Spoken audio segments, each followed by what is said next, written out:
Hello, okay, next tutorial. This time I'm dressed up as a zombie inspired by the series The Walking Dead. I've been dying to do a zombie makeup, like really badly, so I thought I'd finally get around to doing it. I hope I did it justice for you guys. A zombie makeup has been requested so many times in the past, especially a Walking Dead inspired one, which by Walking Dead inspired I mean like a realistic looking zombie as opposed to like a cartoony zombie. So like a fresh zombie. So I'll flash the first few names of the first few people that requested that I do a Walking Dead zombie. Obviously I can't shout out everyone's names because there are just so many names and this video will be just super long. And the very first person who requested that I do a Walking Dead zombie is right here. Yeah. So thank you so much for requesting it, but thank you everyone that requested it. So yeah. If you'd like to learn how to recreate this makeup, stay tuned.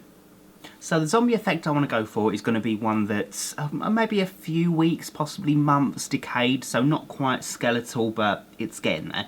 So I want to make it look like the hair is falling out, but not completely bald, so I'm going to have it quite sparse. So to get that effect, I'm going to be popping on a latex bald cap. So I'll pop a link on the screen somewhere here to teach you guys how to pop on a bald cap, just so I don't have to show you in this video to make this video be a little bit shorter. Yeah, so I'm going to pop my bald cap on and we'll go from there. Okie dokie. Then I'm going to talk to you guys about my full facial prosthetic that I'm going to be using. Now, I've used these pieces a few times in the past on my channel. I think for my Necromancer, I think for an Evil Clown and my Ghost Pirate makeups. I'm absolutely in love with these pieces, but here it is. This is a foam latex zombie face. It's stunning. The edges are just fantastic. They blend so well, it's crazy. I actually get these pieces from motionpictureffects.com. I'll pop the link on the screen here, and actually made by RBFX. I'll pop that link on the screen as well. Granted, depending on your budget, you might want to go for a more simplistic zombie, but as I've got several videos on my channel of basic makeups, I thought it's nice every now and again to do something that's a little bit more advanced. And to be honest, you can't really get much better quality than these particular pieces. They're definitely, without a doubt, film quality pieces, so if that's the kind of effect you're going for, I would highly recommend it. So to stick foam latex pieces down, I use a medical prosthetic adhesive called Pro Stick. Now the way I usually do it is apply it all over my face and apply it all over the prosthetic and then layer it down, but because this piece is quite big, I'm going to apply it in the nose area of the piece and my nose, and I'm going to stick it down middle first, and I'm going to apply it slowly going outwards, just so I know everything lines up. So I'm going to take a cotton bud, apply it just in the nose area and on my nose area and stick that down, and then I can just start applying glue as and where it's needed and then pull the piece outwards so it's nice and flat and it's snug to my face. I should point out, if you wanted to get this exact piece, I'll pop the direct link in the description bar below as well.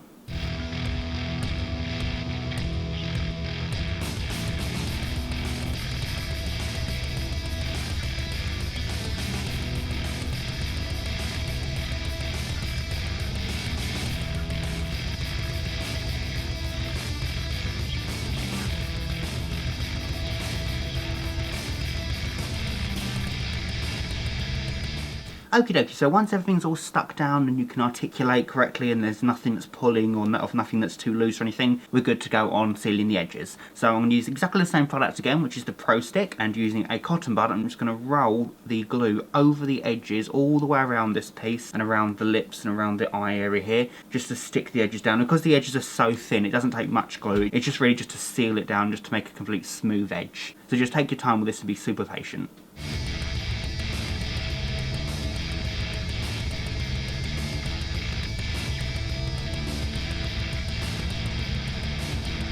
So then, once the edges are all sealed, I'm going to take a Skin Illustrator palette. This one I'm using is the American Horror Story palette, but I'm mainly going to be using a lot of the fleshy tones. And if you don't know what Skin Illustrator palettes are, they're basically alcohol activated palettes, so you can't use water with them, you have to use 99% alcohol. And the reason I like using these whenever I do a prosthetic makeup is because you tend to layer the colours on and it makes things look a lot more translucent and a lot more natural looking. I have to say natural like that because, yeah.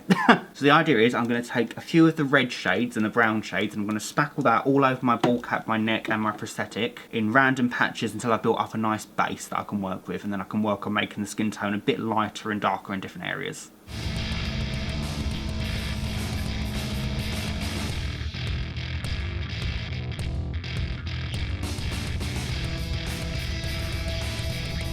So then, once I've got the first base all sorted, I can work on the contouring. So I'm going to take a darker shade. In this palette, it's called Asylum. This is like a dark purple. And I'm going to apply that exactly the same again, really sporadically, just dabbing it in the areas that I want, which is going to be the temples and my cheeks where the cheekbone starts. So I'm just going to dab it in that area until it blends out nicely.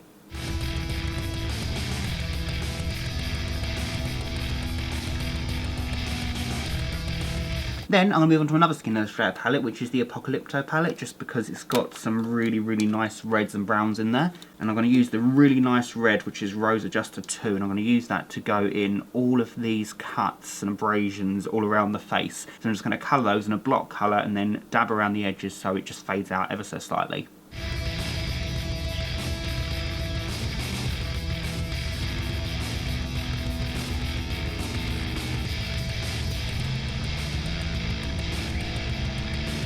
Then I'm going to move away from the Skin Illustrator palettes just for a bit, and I'm going to use some creams. So I'm going to take a Kryolan Bruise wheel. This is the black eye bruise wheel. And I'm going to use the dark purpley black colour, and I'm going to use that to go over the contouring of my face. And I'm also going to use it to go over my eyelid and blend it out to this eye socket line here. So we don't want it to be too blocky, but we do want it to be quite dark. So make sure it's completely blended and it's not too blocky.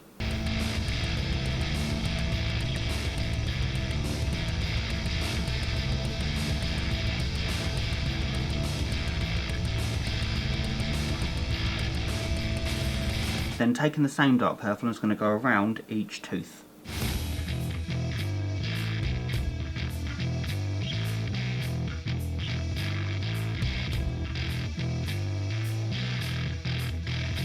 Then, taking the same Apocalypto palette, I'm going to take the dark brown from that, which is an Espresso number 2. And I'm going to take a sponge and I'm going to dab that over the areas that have got the most abrasion. So the end of the nose, the start of the brow, this entire mouth area here. And by using a sponge, the brown will seep into all of the wrinkles that have been sculpted into this fantastic piece. And it will just help bring them out a bit more.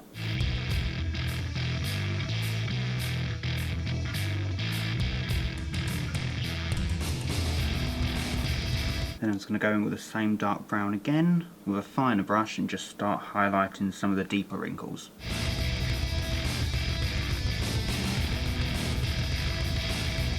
Then, before I do anything else, I'm going to work on some of the fake blood. So I'm going to take a Graftobian Magic Blood Powder. This stuff is amazing, but be very careful with it because a little bit goes a very long way. So I'm just going to lightly dust it all around the mouth area, and then I can take a spray bottle and some water, just regular water, and I can activate it by spraying 2 or 3 times over my mouth, and it will make it look like a random blood splatter all over the mouth.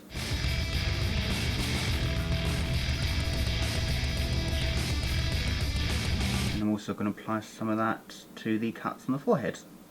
Then I'm going to go in with a thicker blood. This is Wound Filler by Bloody Marvellous. Excellent name. And I'm just going to apply that just in the deepest cuts around the mouth. This stuff will dry once it hits air, so it'll keep its shine, but it will still stay there in place. So it's more of a coagulated blood.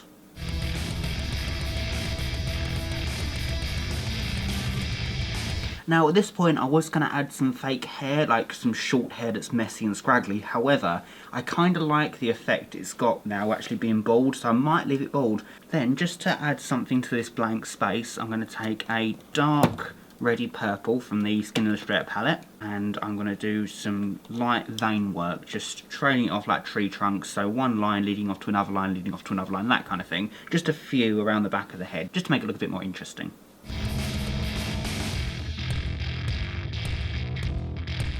I'm going to do some on my neck as well, going upwards.